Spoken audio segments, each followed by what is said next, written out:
Assalamualaikum warahmatullahi wabarakatuh. Baiklah, di sini kami akan mempresentasikan hasil diskusi kami, yaitu analisis efisiensi pemasaran ubi kayu. Baiklah, saya Gina Maria sebagai moderator dan Rasipan sebagai pemateri. Baiklah, untuk pendahuluan yaitu latar belakang. Indonesia memiliki potensi besar dalam produksi ubi kayu dan ubi jalar yang berperan penting sebagai sumber pangan dan bahan industri. Ubi kayu khususnya menjadi alternatif karbohidrat selain beras dan mampu menyerap banyak tenaga kerja. Berkontribusi pada ekonomi lokal, namun pemasaran ubi kayu dihadapkan pada tantangan seperti ketergantungan pada pedagang, pengumpul, biaya pemasaran tinggi, dan struktur pasar digosponitik yang melemahkan posisi tawar petani. Studi di daerah penghasil utama menunjukkan bahwa efisiensi saluran pemasaran dapat dilihat dari analisis margin pemasaran, biaya, dan pangsa produsen. Penelitian ini bertujuan menemukan pola pemasaran ubi yang efisien untuk meningkatkan kesejahteraan petani. Baiklah, selanjutnya tujuan. Yang pertama, menganalisis struktur dan pola saluran pemasaran ubi di beberapa daerah sentra produksi ubi di Indonesia, termasuk identifikasi saluran pemasaran yang dominan dan pola distribusi dari petani hingga konsumen akhir. Menentukan besar biaya dan margin pemasaran ubi pada setiap tingkatan dalam rantai pasok, serta mengidentifikasi faktor-faktor yang mempengaruhi biaya pemasaran komoditas ubi. Kemudian, mengukur efisiensi pemasaran ubi dengan menggunakan indikator seperti margin pemasaran, pangsa produsen, farmer share, dan koefisien korelasi harga antara tingkat produsen dan konsumen.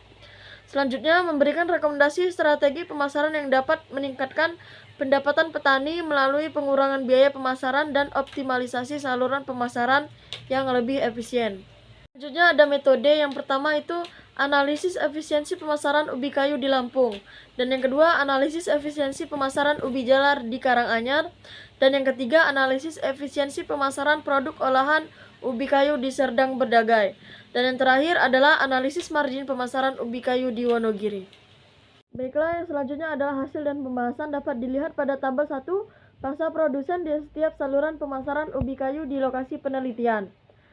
Dengan keterangan saluran 1 783,15 dan yang kedua 867,22 dengan pangsa produsen sebesar 90,31%. Dengan saluran 2 768,57 dan yang kedua 886,67 dengan pangsa produsen sebesar 86,68%. Selanjutnya tabel 2, analisis margin pemasaran ubi kayu pada saluran pemasaran ke-1 di lokasi penelitian. Dengan harga jual petani sebesar 867,22 dengan persen 100. Biaya cabut atau RP per kilogram, angkut atau RP per kilogram dengan nominal 38,74, 45,33 dengan persen 4,47%, 5,23%.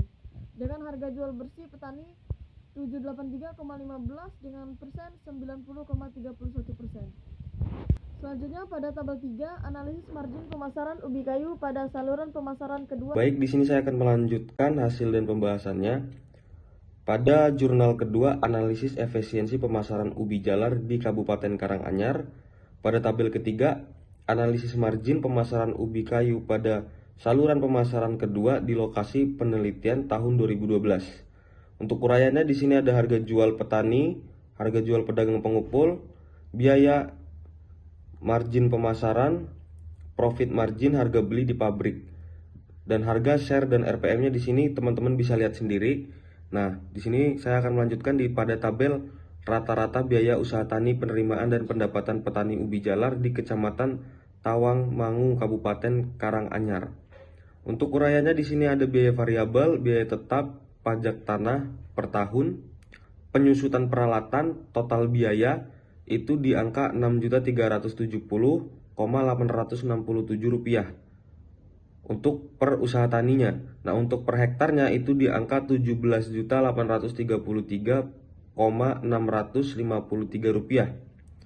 Untuk harga jualnya tuh di 2.290 per usaha tani dan per hektarnya tuh di 2.290. Untuk penerimaannya di Rp17.232,250 per usaha tani, per hektarnya Rp48.678,530, dan pendapatannya di angka Rp10.861,383 per usaha tani, dan per hektarnya di Rp30.844,877.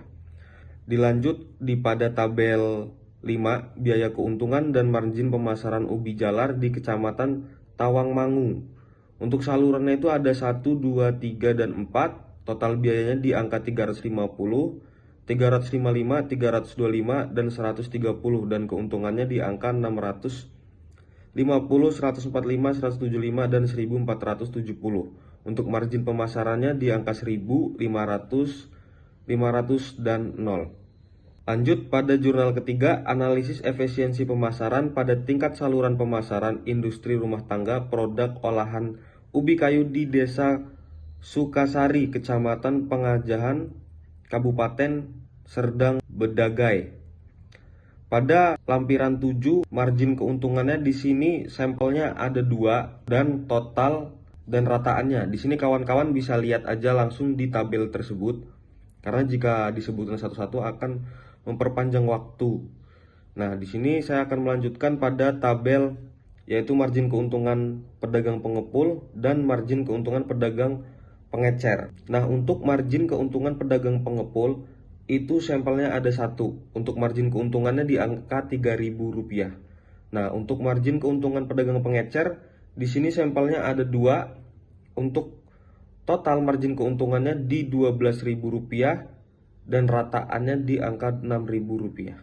Saya lanjut pada jurnal keempat, analisis margin pemasaran ubi kayu, Manihot Utilisima, studi kasus di Kecamatan Slogohimo, Kabupaten Wonogiri. Untuk tabel yang pertama, tabel 23 rata-rata biaya, margin dan keuntungan pemasaran ubi kayu di Kecamatan Slogohimo, Kabupaten Wonogiri pada saluran pemasaran yang ketiga.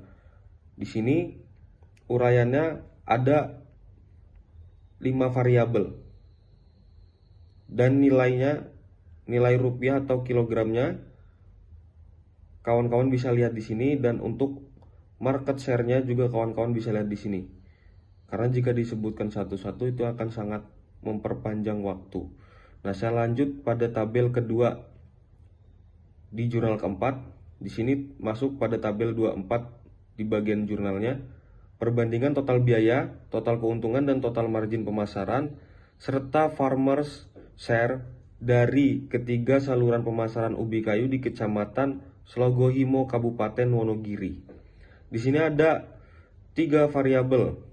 Untuk uraiannya total biaya, total keuntungan, margin pemasaran.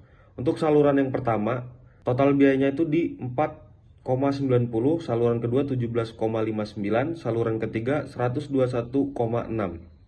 Nah, untuk total keuntungan saluran pertama itu di angka 25,09, saluran kedua di angka 32,37, saluran ketiga di angka 28,37. Nah, untuk margin pemasarannya saluran pertama itu di angka 29,99, saluran kedua di angka 49,96, saluran ketiga di angka 149,97. Untuk farmer share-nya saluran pertama di angka 90,91, saluran kedua di angka 85,72, saluran ketiga di angka 66,67. Pada kesimpulan presentasi ini, jurnal ke-1 sistem pemasaran ubi kayu di Provinsi Lampung sudah efisien dilihat dari pangsa produsen yang lebih dari 80%. Pada jurnal kedua, total biaya pada usaha tani ubi jalar per usaha tani sebesar Rp6.370,867,00 dan pendapatan petani sebesar Rp10.861,383. Total biaya pada usaha tani ubi jalar per hektar sebesar Rp17.833,533 dan pendapatan petani sebesar Rp30.844,877. Saluran pemasaran ubi jalar di Kabupaten Karanganyar terdapat 4 saluran. Nah, untuk jurnal yang ketiga, efisiensi pemasaran opak mentega rengginang, dan mie YY pada ketiga tingkat saluran pemasaran dapat dikatakan efisien. Untuk jurnal yang keempat, pemasaran ubi kayu di Kecamatan Slogohimo lebih efisiensi jika melalui saluran 1, di mana petani berinteraksi langsung dengan pengecer sehingga dapat memperoleh margin pemasaran yang lebih tinggi dan farmer share maksimal. Baik, terima kasih. Wassalamualaikum warahmatullahi wabarakatuh.